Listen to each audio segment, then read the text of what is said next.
Здравствуйте, уважаемые зрители! Сегодня мы продолжаем наш очередной выпуск подкастов, посвященный повышению антикоррупционной культуры среди жителей города Темиртау.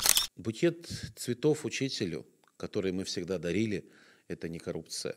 Но в настоящий момент в нашем законе это может рассматриваться как коррупционная составляющая. Смотрите, А где есть момент соблюдения наших традиций, в том числе и традиций казахского народа, где определенные подарки и знаки внимания, это было в первую очередь высказывание уважения.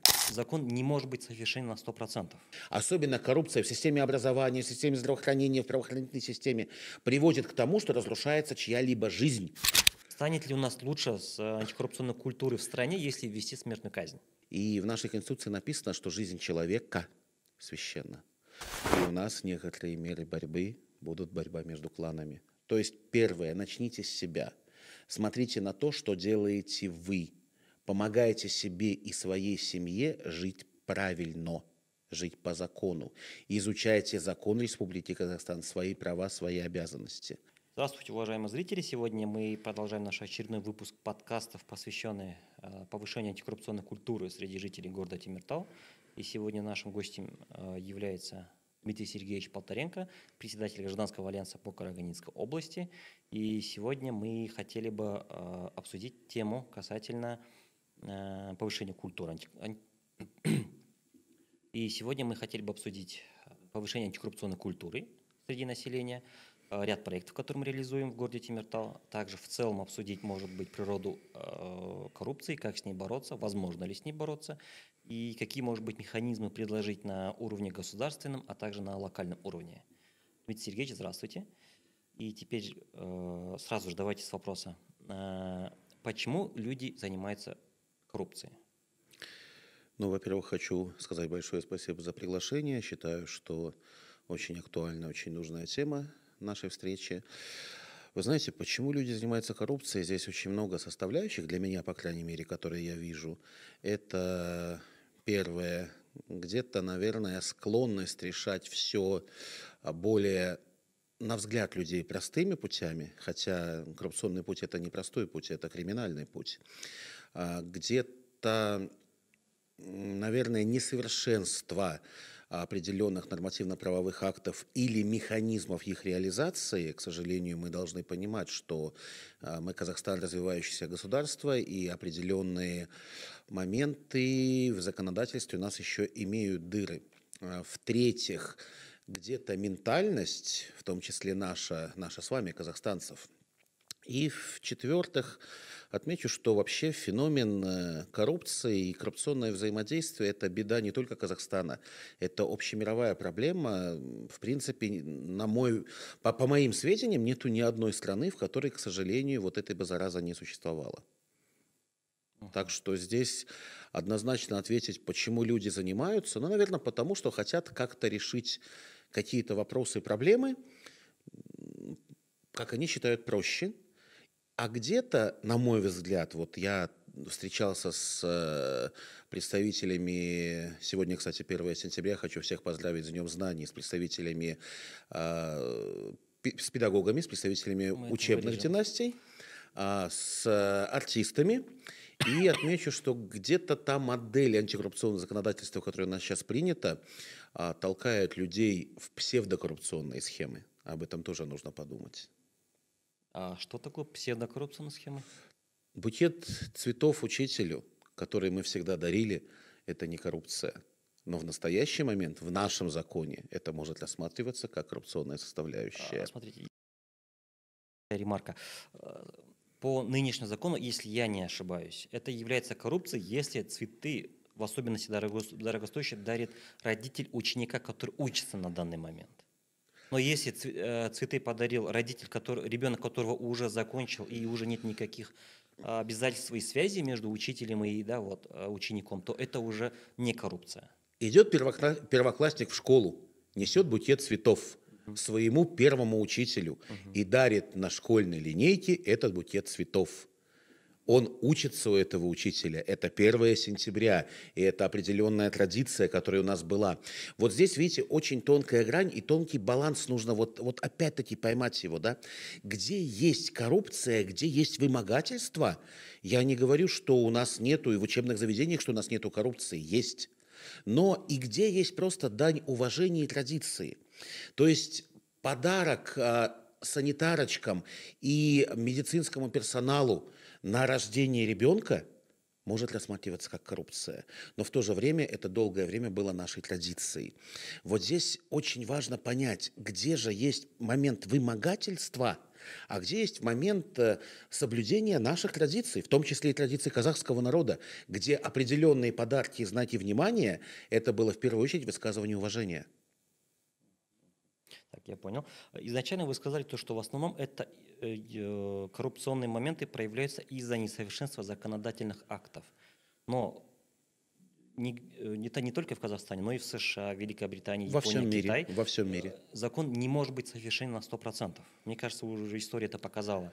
Отсюда вопрос, можно ли победить коррупцию, или же мы можем только стремиться к тому, чтобы минимизировать его? Вы знаете, мое личное мнение, первое, работать по противодействию коррупционным преступлениям необходимо каждому из нас.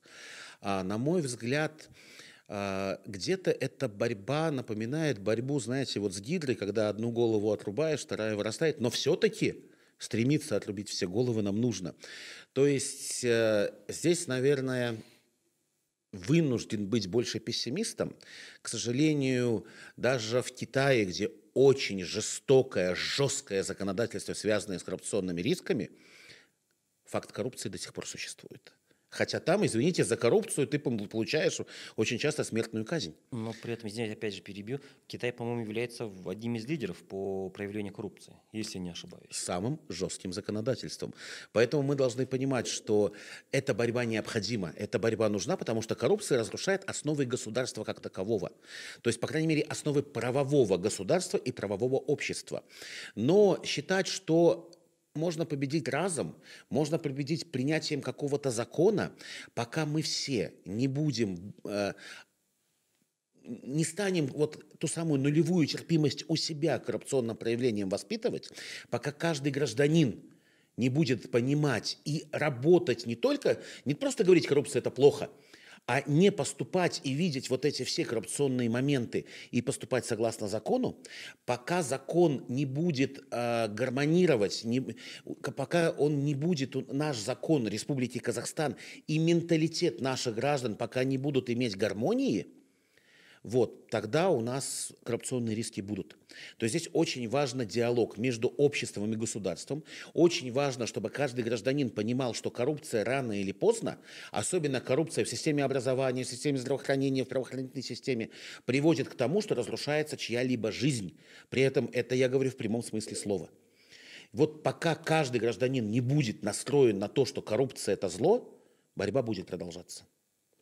Все хорошо. Вы сказали про формирование нулевой терпимости. Как эту нулевую терпимость можно будет сформировать с учетом той политики, которая сейчас проводится со стороны государства? Может быть, у вас есть какие-то новые предложения, может быть, усовершенствовать что-то из действующих, или, может быть, вернуть что-то из старого? Ну, в первую очередь, мое личное мнение, это работа, которую мы все делаем, и вы в том числе по городу Темиртау, она очень важна.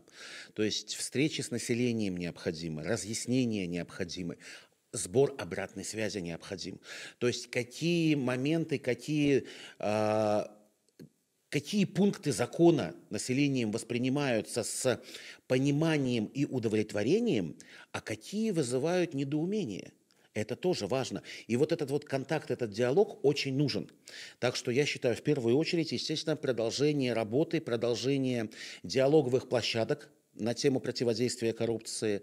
Съемка таких подкастов – это один из векторов такой работы, одно из направлений такой работы. То есть необходимо, чтобы у каждого человека была возможность изучить этот вопрос, понять этот вопрос для себя и, наверное, принять тот факт, что коррупция – это то зло, которое мешает ему адекватно жить в этом государстве. Следующий момент. Законодательство есть. Закон, я совершенно с вами согласен, закон, к сожалению, совершенного закона не существует нигде и никогда. Но закон должен коррелировать с ментальностью народа. Закон должен иметь четкие понятия и позиции, что есть факт коррупции, что есть факт национальных обычаев. Это тоже очень важно. Третье – обратная связь от населения и понимание того, что к сожалению, некоторые наши люди воспринимают государство не как сообщество равных и не как то, что мы сами строим, а как некая такая надстройка, которая к ним не имеет отношения. Это очень ошибочное восприятие.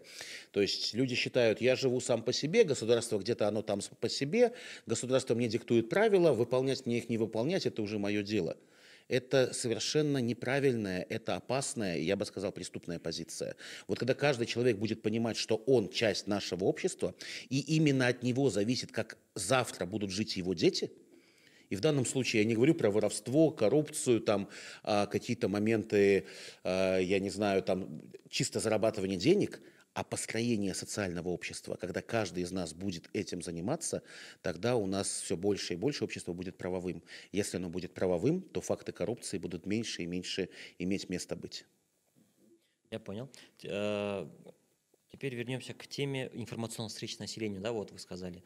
Добавлю от себя то, что когда мы проводим ряд таких информационных встреч, мы ежемесячно проводим от 6 до 8 встреч с населением, некоторые лица высказывают предложение, почему бы не внести смертную казнь за коррупцию, за статью коррупцию.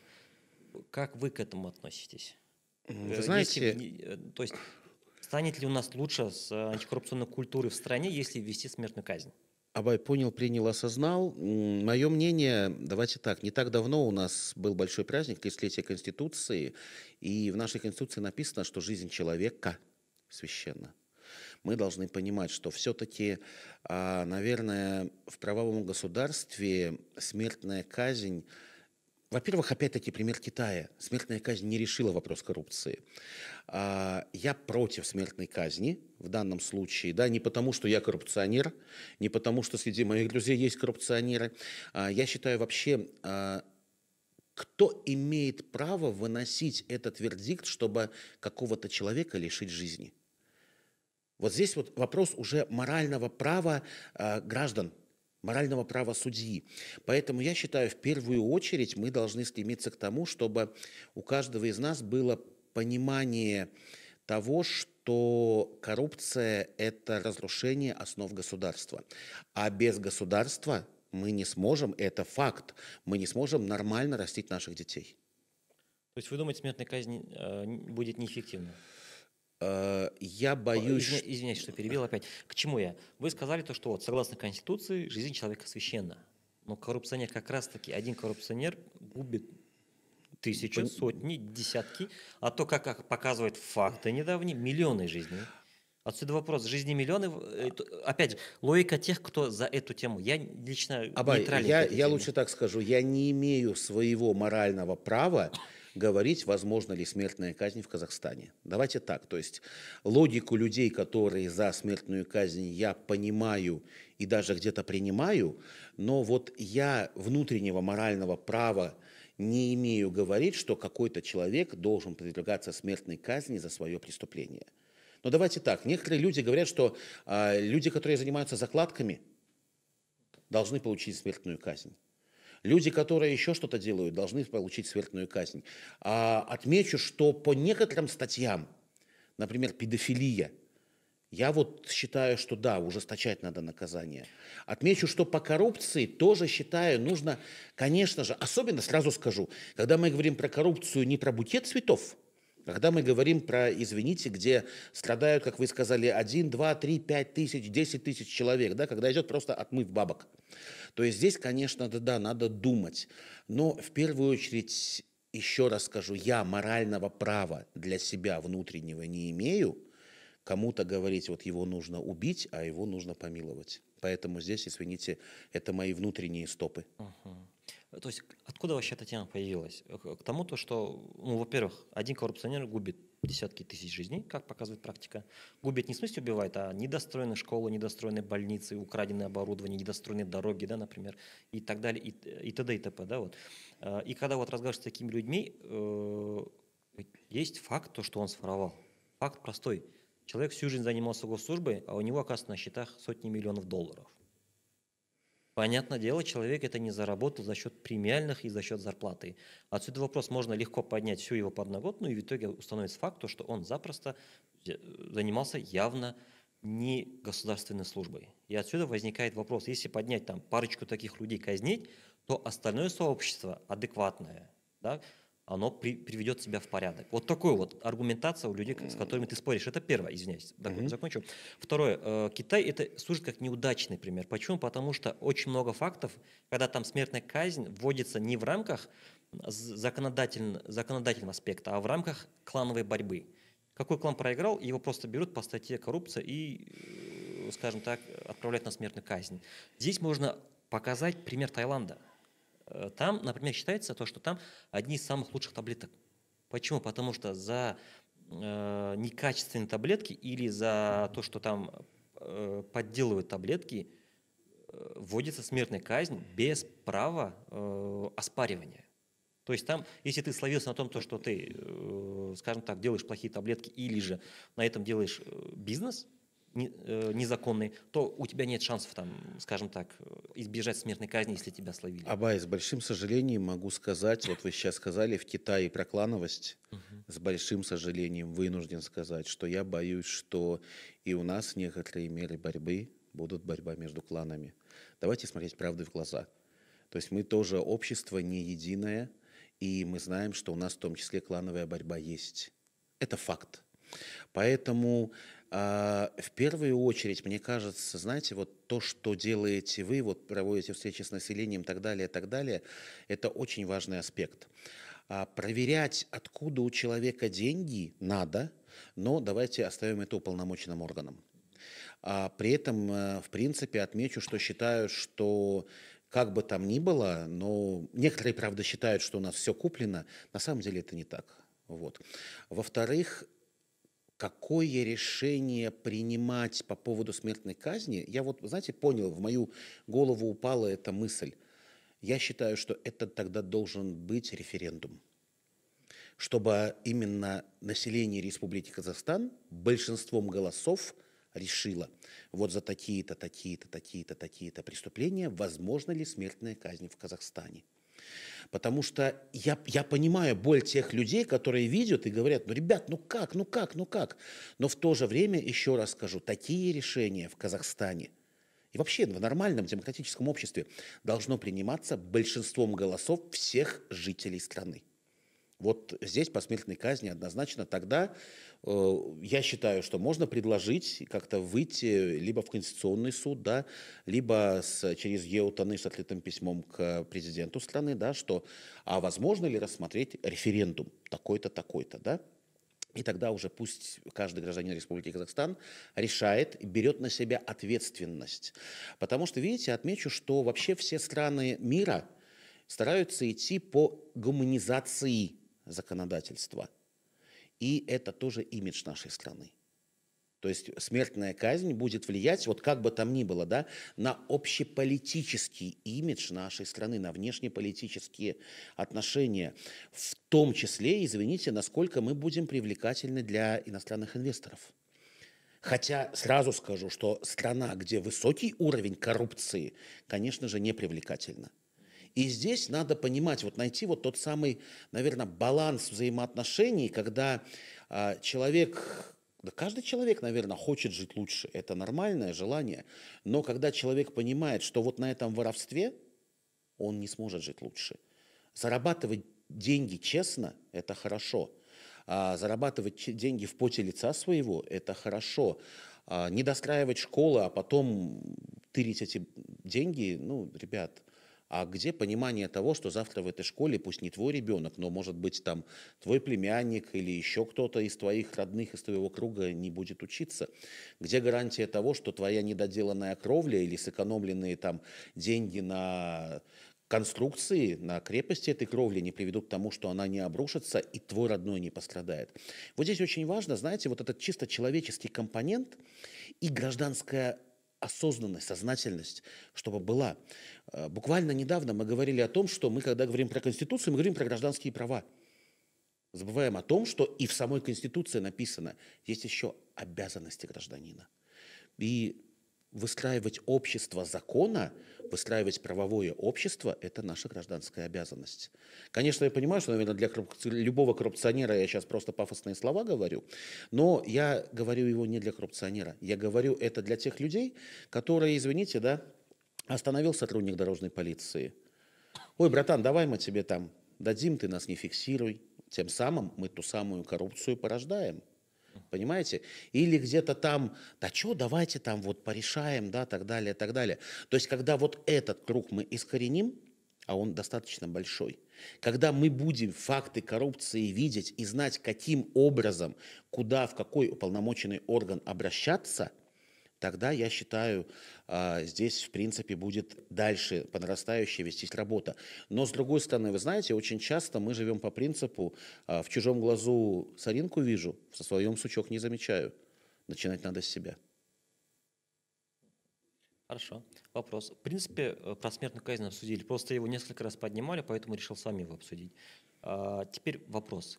Если бы у вас была возможность, какой бы закон вы бы хотели внести в Конституцию? В Конституцию я пока не хочу вносить никаких законов. Сразу говорю, что считаю, что наша Конституция, во-первых, она уже много изменений претерпела, но отмечу, что у нас достаточно неплохое законодательство. И Конституция, и многие законы, многие НПА. Сразу скажу, не считаю, что закон о коррупции хорош. Вот, оговорюсь. Но в той сфере, где я работаю, скажу, что есть хорошие законы. Другой момент – механизм реализации. Поэтому, наверное, очень важен какой-то правовой всеобыч, что ли.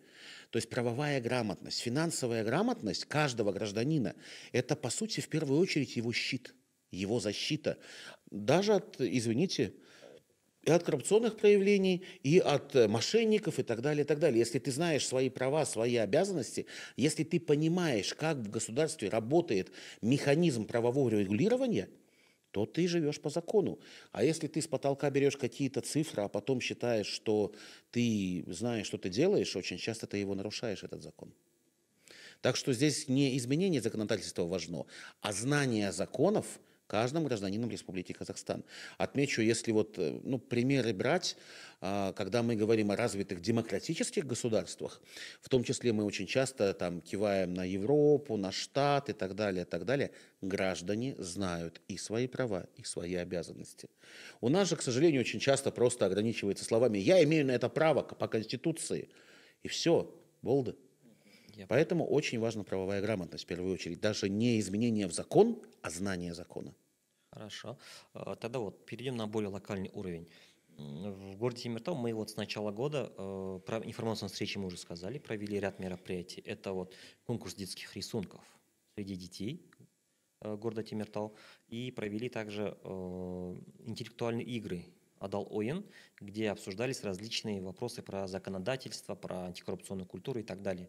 Как вы считаете, данные мероприятия эффективны или же нужно что-то другое?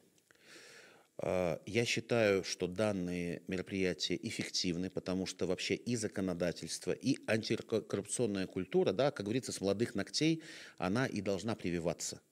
Это первое. Второе, другое, нет, знаете, вот нет предела тому, что можно еще придумать и сделать. Здесь момент такой, что для того, чтобы посмотреть, это нужно изучать ваш проект. Понимаете? Но вот то, что вы назвали, я считаю, это очень хорошее мероприятие, направленное на воспитание подрастающего поколения. До этого я слышал, что у вас проводятся встречи, диалоговые площадки. Я так понимаю, это со взрослым населением. Тоже очень правильная метода работы. И самое главное, если на этих встречах вы еще обратную связь берете. То есть мнение населения. То есть, опять-таки, из ваших слов я понял, что вы ее берете, потому что иначе бы у вас не возник вопрос о смертной казни. Значит, и вы сказали, на нескольких встречах люди об этом говорили. То есть, вообще, любая информационно-разъяснительная работа по законодательству, антикоррупционному, религиозному, какому хотите, она необходима. Она нужна, потому что, еще раз говорю, что, к сожалению, пока мы не можем назвать Казахстан обществом с высокой правовой грамотностью, с высокой финансовой грамотностью и в том числе с высокой демократической культурой. Мы к этому обществу только идем. Очень много поступательных вещей есть.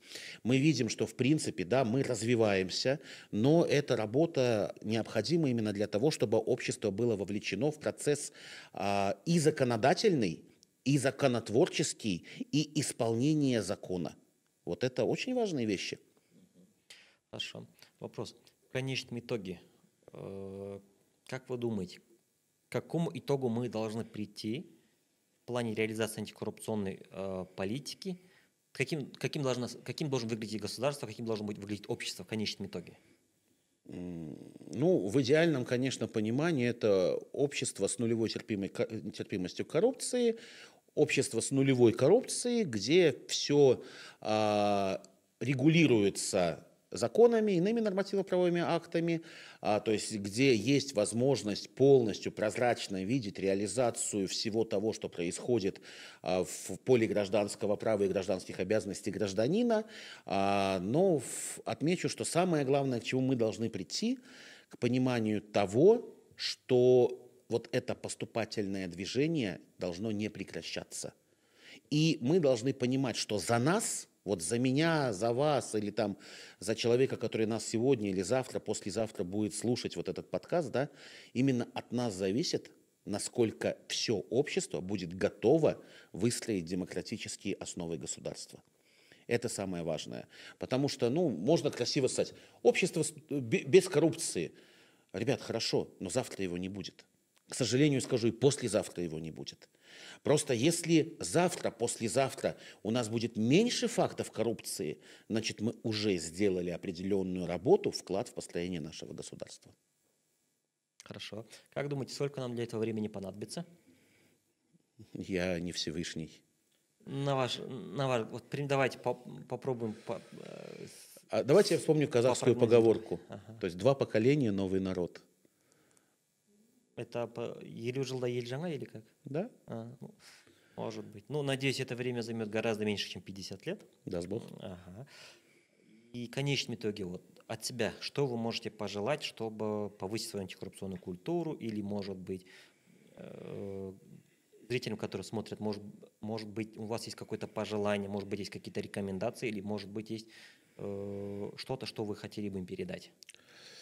В первую очередь я бы, наверное, хотел сказать, что коррупция – это зло, которое разрушает общество. Не все факты, которые мы хотим прикрутить к коррупции, ими являются. И в то же время, когда мы начинаем, оправдывая себя, обвинять ближнего, это, наверное, очень нехорошая вещь. То есть, первое, начните с себя. Смотрите на то, что делаете вы. Помогайте себе и своей семье жить правильно, жить по закону. Изучайте закон Республики Казахстан, свои права, свои обязанности. Если вы видите какие-то факты коррупционного проявления, обращайтесь в уполномоченные органы. Но очень важно понять, чтобы не было перегруза этих уполномоченных органов, должен быть конкретный фактаж. То есть вот четко должно быть понятно, что и как. Потому что, к сожалению, иначе мы можем, знаете, вот в эту вот мрачную эпоху 30-х годов сталинизма, да, окунуться, где сосед на соседа писал донос, и механизм работал, полстраны сидело, полстраны охраняло. Но при всем при этом мотив этих доносов был не справедливость или порядок, а скорее лизоблюдство, да, скорее всего. Желание просто потопить близкого своего.